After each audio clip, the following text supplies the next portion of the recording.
स्वागत है आप सभी का मेरे यूट्यूब चैनल की ऑफ गवर्नमेंट जॉब में। तो गाइज जो हमारी आज की वीडियो का टॉपिक है वो है इंडियन हिस्ट्री में से, जिसका नाम है इंडस वैली सिविलाइजेशन। तो गाइज आज हम इंडस वैली सिविलाइजेशन के टॉप 10 डिफिकल्ट क्वेश्चंस को पढ़ने वाले हैं विद एक्सप्लेनेशन। गाइज एक्सप्लेनेशन इसलिए ज़रूरी है, अगर पेपर्स में एग्जामिनर आपसे किसी भी तरह का क्वेश्चन पूछता है तो आप उसका आंसर दे सकें। तो फिर गाइज बिना टाइम वेस्ट करे स्टार्ट करते हैं आज की वीडियो। तो गाइज आज की वीडियो का फर्स्ट क्वेश्चन है, which among the following statement is correct regarding the Indus valley civilization sites. तो गाइज इस क्वेश्चन का आंसर देने के लिए आपके पास जो है 5 से 10 सेकंड है। आप इसका आंसर अपने मन में या फिर कमेंट बॉक्स में भी दे सकते हैं। सिंधु घाटी सभ्यता स्थलों के संबंध में निम्नलिखित में से कौन सा कथन सही है। हमें इस क्वेश्चन में ये बताना है जो इंडस वैली सिविलाइजेशन की साइट्स है उनके बारे में इनमें से कौन सी स्टेटमेंट जो है वो करेक्ट है। तो गाइज आई थिंक अभी तक आप सभी ने इस क्वेश्चन का आंसर दे दिया होगा। तो गाइज इसका सही आंसर है option A. Both Surkotada and Dholavira were located in Gujarat Kutch region. ये स्टेटमेंट बिल्कुल सही है। ऐसी ऑप्शन बी में Lothal site was located on the bank of Narmada, ये बिल्कुल गलत है। ऑप्शन सी में Kalibangan was located in the present day Pakistan, ये स्टेटमेंट बिल्कुल गलत है। और ऑप्शन डी में Harappa sites were located on the bank of river Indus, ये भी गलत है। तो गाइज अब मैं आपको इस क्वेश्चन के बारे में थोड़ी और इन्फॉर्मेशन देता हूँ। तो गाइज ये एक पूरा चार्ट है जिसमें मैंने हर साइट के बारे में बताया है, उनके जो है उनको किसने फाइंड करा, उनकी लोकेशन क्या थी और इम्पोर्टेंट फाइंडिंग्स। आप इन सभी को पढ़ सकते हैं या फिर स्क्रीनशॉट ले लीजिए। अब बढ़ते हैं अपने अगले क्वेश्चन पर। तो गाइज हमारा सेकंड क्वेश्चन है, which new site recently discovered is now considered as the oldest Indus valley site. निम्नलिखित में से कौन सा नया स्थल हाल ही में खोजी गई अब सबसे पुराना सिंधु घाटी स्थल माना जाता है। तो गाइज आपके पास 10 सेकंड है इस क्वेश्चन का आंसर देने के लिए। और आपके ऑप्शंस हैं मेहरगढ़, गनीरवाला, बिराना और बनावली। इनमें से एक साइट है जो अभी रिसेंटली डिस्कवर की गई है सबसे ओल्डेस्ट इंडस वैली साइट। तो गाइज इसका सही आंसर है ऑप्शन सी। बियाना को जो है बोला गया है सबसे ओल्डेस्ट इंडस वैली साइट। तो गाइज जो अभी इंडियन साइंटिस्ट के द्वारा रिसर्च की गई है उसमें बोला गया है जो ब्रॉन्ज एज सिविलाइजेशन है जो कि पाकिस्तान और इंडिया के कुछ पार्ट्स में फैली हुई है, जो कि 8,000 साल, लगभग 8,000 साल पुरानी है, इजिप्टियन और मेसोपोटामियन सिविलाइजेशन से भी पहले की। तो गाइज जो बिराना है उसको वहाँ के जो मिट्टी के बर्तन है और एनिमल रिमेन्स है उन पे कार्बन डेटिंग टेक्निक का यूज करके साइंटिस्ट ने ये पता लगाया है कि जो बिराना साइट है वो सबसे पुरानी साइट है इंडस वैली की। इसलिए गाइज बिराना को जो है कंसीडर किया जा रहा है oldest discovered Indus valley site, जो कि 7,500 साल पुरानी है। तो गाइज बिराने से पहले जो है मेहरगढ़ को कंसीडर किया जाता था सबसे पुरानी साइट, जो कि बलूचिस्तान में है, 7,500 साल पुरानी। बट अब जो न्यू डिस्कवरी हुई है उसमें ये बोला गया है जो बियाना साइट है वो मेहरगढ़ से भी पुरानी है, जो कि 7,500 साल पुरानी है। तब बढ़ते गए अपने अगले क्वेश्चन पर। तो गाइस हमारा थर्ड क्वेश्चन है, the timeline of the mature phase of Indus valley civilization was from. Sindhu घाटी सभ्यता के परिपक्व चरण की समयावधि थी। तो बताना है गाइज जो हमारा इंडस वैली सिविलाइजेशन का मेच्योर फेज था उसकी जो मेच्योर फेज था उसकी ड्यूरेशन क्या थी। तो गाइज आई होप आपने सभी ने आंसर दे दिया होगा अभी तक। तो गाइज इसका सही आंसर है ऑप्शन बी, 2600 टू 1900 BCE, जो थी हमारी मेच्योर फेज था इंडस वैली सिविलाइजेशन का।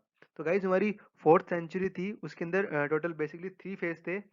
फर्स्ट था अर्ली हड़प्पन फेज जो कि 3300 टू 2600 BCE तक था। और सेकंड था मेच्योर हड़प्पन फेज जो कि 2600 टू 1900 BCE तक था। और लास्ट था लेट हड़प्पन फेज जो कि 1900 से लेकर 1300 BCE तक था। हमसे यहाँ पे पूछा गया था मेच्योर फेज के बारे में, उसकी ड्यूरेशन पूछी गई थी, तो इसलिए इसका सही आंसर होगा गाइज ऑप्शन बी। और गाइज जो हमारी इंडस स्क्रिप्ट है उसको बोला जाता है कि ये 3,000 साल पहले से लिखी गई थी या 3,000 साल पहले से है। और गाइज जो हमारा मैच्योर फेस है उसकी जो विशेषताएं हैं, करेक्टराइज किया गया है सेंट्रलाइज्ड अथॉरिटी और and increasingly urban quality of life. ये जो हमारे मेच्योर फेज की विशेषताएं थी। उस टाइम पे गाइज जो मेच्योर फेज था उस पर ट्रेड नेटवर्क्स भी जो है बनाए गए थे। और जो अर्लीस्ट हड़प्पन कम्युनिटीज थी उन्होंने अपने आप को कन्वर्ट करा था as a large urban centers, जैसे कि हड़प्पा जो कि पाकिस्तान में है और मोहनजोदाड़ो जो कि इंडिया के लोथल में है। तो गाइस अब बढ़ते हैं अपने अगले क्वेश्चन पर। तो गाइस हमारा फोर्थ क्वेश्चन है, which among the following is incorrect with respect to Indus valley civilization. तो गाइस आपके 10 सेकंड शुरू होते हैं अब। सिंधु घाटी सभ्यता के संबंध में निम्नलिखित में से कौन सा कथन जो है हमारा गलत है। तो गाइस हमारा फर्स्ट ऑप्शन है, Chanhudaro discovers indicate the use of the lipsticks. Option B है, mirrors of gold were quite common in this period. और थर्ड है, there was a tradition of wearing a long robe in the higher class society. Guys थोड़ा typing mistake में मैंने option C को हिंदी में convert करना भूल गया हूँ।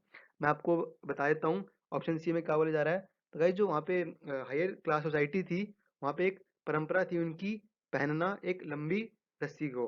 तो ये गाइस हमारा ऑप्शन सी। तो गाइस इसका सही आंसर क्या है? तो गाइस इसका सही आंसर है option B, mirrors of gold were quite common in this period. तो गाइस ये स्टेटमेंट जो है बिल्कुल गलत है। वहाँ पे जो सोने के दर्पण थे वो काफ़ी सामान्य नहीं थे। जो ऑप्शन ए है हमारा, Chanhudaro discover indicate the use of lipstick, बिल्कुल सही है। ऑप्शन जो सी है हमारी statement C, there was a tradition of wearing a long robe in the higher class society, ये बिल्कुल सही है। तो गाइस पढ़ते थोड़ा इस क्वेश्चन के बारे में और। तो गाइज जो इस क्वेश्चन के बारे में बताया गया, पहले तो dress, hair style and ornaments in the Indus valley civilization. तो गाइज वहाँ पे जो मिरर्स थे जो आपने देखा था ऊपर पहले क्वेश्चन में, इससे पहले क्वेश्चन में, मिरर्स ऑफ गोल्ड जो क्वाइट कॉमन थे इंडस वैली सिविलाइजेशन में, वो गाइज गलत है स्टेटमेंट, क्योंकि जो मिरर्स ऑफ ब्रॉन्ज थे वो वहाँ पे काफ़ी कॉमन थे, ना कि मिरर ऑफ गोल्ड। तो इसलिए गाइज जो हमारी सेकंड स्टेटमेंट थी वो गलत थी। ऐसे ही Chanhudaro discover indicate the use of lipstick, ये स्टेटमेंट बिल्कुल सही है। अब पढ़ते गए cotton textile in the Indus valley civilisation. Guys मैं आपको एक बार बता दूं, मैं इस पूरे में से सिर्फ इम्पोर्टेंट को ही पढ़ रहा हूँ ताकि वीडियो लंबी ना हो। आप चाहें तो पूरा पढ़ सकते हैं इसको वीडियो देखते टाइम पे। तो guys the only evidence found for the clothing is from iconography, मतलब कि जो वहाँ पे जो कपड़ों का जो एविडेंस मिला है वो सिर्फ आइकोनोग्राफी से मिला है। वहाँ पे आइकोनोग्राफी जो एक तरह की आर्ट थी उस टाइम पे। और गाइस यहाँ पे जो पगड़ी पहनना था वो काफ़ी आम बात थी। Tradition of wearing a long robe over the left shoulder in the higher class society is show their richness, मतलब कि जो हायर सोसाइटी के लोग थे वो अपने लेफ्ट शोल्डर पे जो है एक रस्सी को पहनते थे, वो दिखाता था कि वो कितने ज़्यादा अमीर हैं। तो अब बढ़ते हैं अपने अगले क्वेश्चन पर। तो गाइज हमारा फिफ्थ क्वेश्चन है, the most common design found in on the seal of Indus valley civilization is. तो गाइज आपके 10 सेकंड होते हैं शुरू। तो गाइज सिंधु घाटी सभ्यता की मोहरों पर पाया जाने वाला सबसे आम डिजाइन क्या था। तो गाइज हमें बताना है जो इंडस वैली सिविलाइजेशन की जो सील्स थी, मतलब कि मोहरे, उन पे किस तरह का डिजाइन जो है पाया जाता था। तो गाइज इसका सही आंसर है ऑप्शन डी, यूनिकॉर्न। मैं अगर आपको पिक्चर दिखाता हूँ आपको उससे अच्छे समझ में आ जाएगा। तो गाइज ये थी इंडस वैली सिविलाइजेशन की जो थी मोहर थी, जिसपे यूनिकॉर्न का जो है काफी यूज किया जाता था। अब गाइज पढ़ते हैं इसके बारे में और। गाइज जो वो सील थी वो सिग्निफाई करती थी इंडस वैली पीपल के कल्चर को। अब पढ़ते हैं गाइज कुछ और इम्पोर्टेंट मोहरों के बारे में, सील्स के बारे में। तो गाइज जो हमारी वहाँ पे और मोहर थी वो एक थी पशुपति मोर, पशुपति सील। मैं आपको इसकी फोटो दिखा देता हूँ। तो गाइज ये थी हमारी पशुपति सील। अब गाइज इसके बारे में पढ़ते हैं और। This seal depicts a Yogi probably the Lord Shiva, मतलब कि जो ये सील थी वो एक योगी को डिस्क्राइब करती थी जो कि ज़्यादातर वहाँ पे लॉर्ड शिवा को बोला जाता था। A pair of horns crown on this head, he is surrounded by the rhino, an elephant, a buffalo and a tiger, presence of two deer also. The seal signify that Shiva was worship, लगी जो seal थी वो signify करती थी आप उस time पे जो है लॉर्ड शिवा को, लॉर्ड शिवा की पूजा की जाती थी। और जो है वहाँ पे लॉर्ड शिवा को जानवरों का भगवान भी बोला जाता था। ऐसे ही हम यूनिकॉर्न सील के बारे में पढ़ चुके हैं जो कि सिग्निफाई करती है very early stage of civilization. ऐसी है। अब थर्ड है द बुल सील, ये इसकी फोटो है गाइस बुल सील की। दिस सील सिग्निफाई करती है, ये सील जो सिग्निफाई करती है एक कुबड़ वाले जो है बुल को, जिसके पास बहुत ज़्यादा ताकत है। This picture shows the artistic skill and a good knowledge of animal anatomy. तो गाइस अब बढ़ते हैं अपने अगले क्वेश्चन पर। तो गाइस हमारा सिक्स क्वेश्चन है, consider the following statements regarding Indus valley civilization. तो गाइस आपके 10 सेकंड शुरू होते हैं अब। हमें इसमें बताना है कि इनमें से कौन सी स्टेटमेंट जो है वो करेक्ट है। तो गाइस सिंधु घाटी सभ्यता के बारे में निम्नलिखित कथनों पर विचार कीजिए, उपयुक्त कथनों में से कौन सा सही है। तो गाइस हमारा फर्स्ट स्टेटमेंट है, घरों के कमरे एक करीबी आंगन के चारों ओर बनाए गए थे। सेकंड स्टेटमेंट है, इस काल में सड़क के नालों में नियमित अंतराल पर मेनहोल थे। तो गाइस इसका सही आंसर है option C, both are correct, मतलब कि दोनों जो है करेक्ट है। The rooms of the houses built around a close courtyard, सही है बिल्कुल। सेकंड स्टेटमेंट सही है, the street drain had manholes at the regular intervals in this period. अब पढ़ते हैं इस क्वेश्चन के बारे में कुछ और। The houses of the Indus Valley civilization, the buildings were made of the burnt brick, मतलब कि जो वहाँ की जो बिल्डिंग्स थी वो जली हुई ईंट से बनाई जाती थी, जो आज भी बिल्कुल वैसी की वैसी ही है। Drainage system in Indus valley civilization, तो गाइस जो ड्रेनेज सिस्टम था वहाँ का बहुत ही एडवांस सिस्टम था। और जो गाइस स्ट्रीट ड्रेन्स थी, जो मतलब कि मेन होल से वहाँ पे वो रेगुलर इंटरवल्स पे थे, जो कि डिस्क्राइब करता है कि जो वहाँ के पीपल्स थे वो काफ़ी अवेयर थे अपने हेल्थ और सैनिटेशन के प्रिंसिपल से। तो गाइस अब बढ़ते हैं अपने अगले क्वेश्चन पर। गाइस हमारा क्वेश्चन 7 है, which among the following given site of Indus valley civilisation marks the absence of the mother goddess figurines. तो गाइस आपके 10 सेकंड शुरू होते हैं अब। तो गाइस सिंधु घाटी सभ्यता के निम्नलिखित स्थलों में से कौन सा मातृ देवी की मूर्तियों की अनुपस्थिति को चिन्हित करता है। तो गाइस आपके ऑप्शन है, रंगपुर, कालीबंगा, हड़प्पा, लोथल। तो गाइस इसका सही आंसर है ऑप्शन ए, रंगपुर जो है चिन्हित करता है कि वहाँ पे जो है मातृ देवी की मूर्तियाँ की अनुपस्थिति है। तो गाइस रंगपुर जो है एक आर्कियोलॉजिकल प्लेस है near Vanala on the Saurashtra peninsula located in Gujarat. Guys जो साइट है ये गल्फ ऑफ खंबात और गल्फ ऑफ कच्छ के बीच में पड़ती है। गाइस उस टाइम पे जो है मतलब कि जो रंगपुर है वहाँ पे जो फर्नीचर और टूल्स थे वो बाउल की लकड़ियों से बनाए जाते थे। और जो a larger number of plant remains was found in Rangpur site, मतलब कि वहाँ पे जो काफ़ी ज़्यादा मात्रा में जो प्लांट्स ही मिले हैं बाजरा के, राइस के, मिलेट के, वर ऑल्सो फाउंड। तो गाइस अब बढ़ते हैं अपने अगले क्वेश्चन पर। तो गाइस हमारा 8 क्वेश्चन है, consider the following statements regarding Indus valley civilization. तो गाइस आपके 10 सेकंड शुरू होते हैं अब। सिंधु घाटी सभ्यता के बारे में निम्नलिखित कथनों पर विचार कीजिए। तो गाइस हमें बताना है कि इनमें से कौन सी स्टेटमेंट जो है वो करेक्ट है, सही है। तो गाइस हमारी फर्स्ट स्टेटमेंट है, most inscriptions during the civilization were recorded on seals and contain only few words. Second statement है हमारी, the measures of the length were based upon a foot of 13.2 inches and a cubit of 20.6 inches. तो guys इसका सही answer है option C, both statement are correct. लगी जो most inscription थी वो लिखी गई थी सील्स में, लगी मोहरों पर ज़्यादातर जो है लिखी गई थी और सिर्फ कुछ ही वर्ड्स लिखे जाते थे। और जो गाइस मेजर लेंथ थी, मतलब कि जो वहाँ पे मेजर किया जाता था सामान को, मतलब कि 1 फुट जो वहाँ पे वो 13.2 इंचेस का होता था और क्यूबिट जो है वहाँ पे वो 20.6 इंचेस का होता था। पढ़ते हैं इसके बारे में और भी। Script and languages in the Indus valley civilization. Harappa script was noticed in the year 1853 but completely script discovered हुई थी 1923 में। Unlike the Mesopotamians and Egyptians, मतलब कि मेसोपोटामियन और इजिप्टियंस की तरह जो है हड़प्पा ने जो है अपनी जो इंस्क्रिप्शन थी वो नहीं लिखी थी, बट बहुत ही लंबी लंबी इंस्क्रिप्शन नहीं लिखी थी हड़प्पा ने। जो इंस्क्रिप्शन थी हड़प्पा की वो रिकॉर्ड की गई थी ज़्यादातर सील्स पे, comprise only a few words, मतलब कि जो ज़्यादातर जो वहाँ पे इंस्क्रिप्शन थी वो मोहर के ऊपर लिखी गई थी कुछ वर्ड्स के साथ। All together there are almost 250 to 400 pictographs. जो गाइस हड़प्पन स्क्रिप्ट थी वो अल्फाबेटिकल नहीं थी बट मेनली पिक्टोग्राफिक, मतलब कि जो हड़प्पा स्क्रिप्ट थी वहाँ पे वर्ड्स का यूज़ कम किया गया था और पिक्चर के जरिए ज़्यादा चीज़ें दिखाई गई थी। जैसे कि बर्ड्स की पिक्चर होगी, फिश की होगी, varieties of human form etcetera. And it was written from the right to left like a modern Urdu. Right to left लिखी गई थी। Guys weight and measure in the Indus valley civilization, ये मैं आपको ऊपर बता चुका हूँ। द मेजर ऑफ लेंथ, जो पैर पैर की थी वो 13.2 इंचेस थी, और जो हाथ की थी वो थी 20.6 इंचेस। तो अब बढ़ते हैं अपने अगले क्वेश्चन पर। हमारा 9th क्वेश्चन है, which among the following products did Indus people export to other countries. तो गाइस आपके 10 सेकंड शुरू होते हैं अब।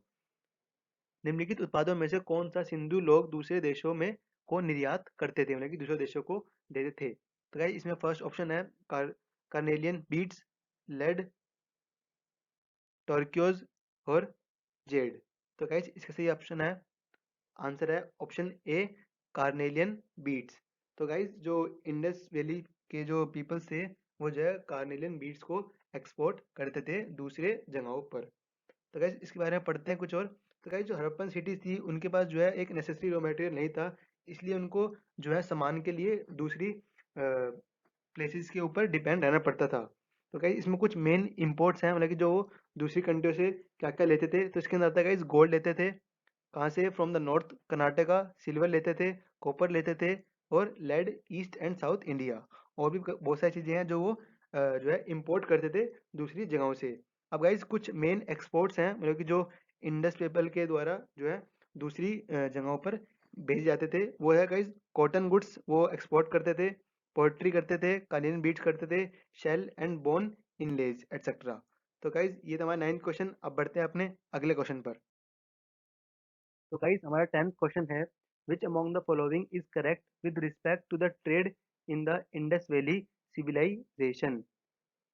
तो गाइस आपके 10 सेकंड शुरू होते हैं अब। सिंधु घाटी सभ्यता में व्यापार के संबंध में निम्नलिखित में से कौन सा कथन जो है सही है। तो गाइस हमें सिंधु घाटी सभ्यता में जो व्यापार होता था उससे रिलेटेड बताना है कि कौन सी स्टेटमेंट जो बिल्कुल सही है।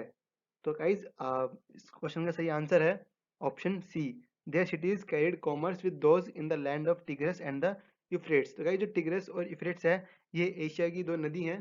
तो गाइस इसका ये आंसर है ऑप्शन सी, उनके शहर टिग्रस और यूफ्रेट्स नदी के देश के लोगों के साथ जो है व्यापार करते थे। अब पढ़ते हैं इस क्वेश्चन के बारे में और।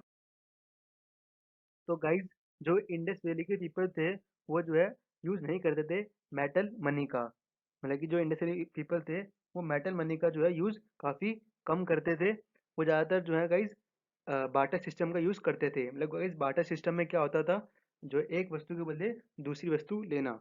तो इंडस वैली पीपल के जो लोग थे ज्यादातर जो है बाटर सिस्टम का यूज करते थे, ना कि मेटल मनी का। Inter regional trade was carried on with Rajasthan, Maharashtra, Saurashtra parts of the western Uttar Pradesh and Bihar. जो इंटर रिलीजन ट्रेड था वो इन जो है देशों के साथ होता, इन जो है सिटीज के साथ होता था। और जो गाइस फॉरेन ट्रेड था, foreign trade was managed mainly by the Mesopotamia and Sumeria, जो कि मॉडर्न डे में इराक एंड ईरान है। तो गाइस मतलब कि उस टाइम पे जो है इनको ईरान और इराक और ईरान को मेसोपोटामिया एंड सुमेरिया कहा जाता था। बेसिकली यही जो है फॉरेन ट्रेड करते थे मैनेज।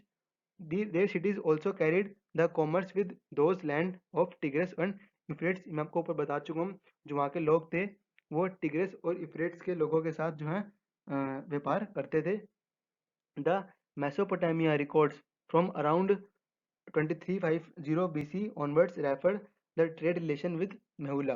तो गाइस जो मेसोपोटामिया के रिकॉर्ड हैं 2350 साल पुराने, वो बताते हैं रिलेशन विद मेहुला। गाइस मेहुला जो है एक पुराना नाम है किसका, इंडस रीजन का।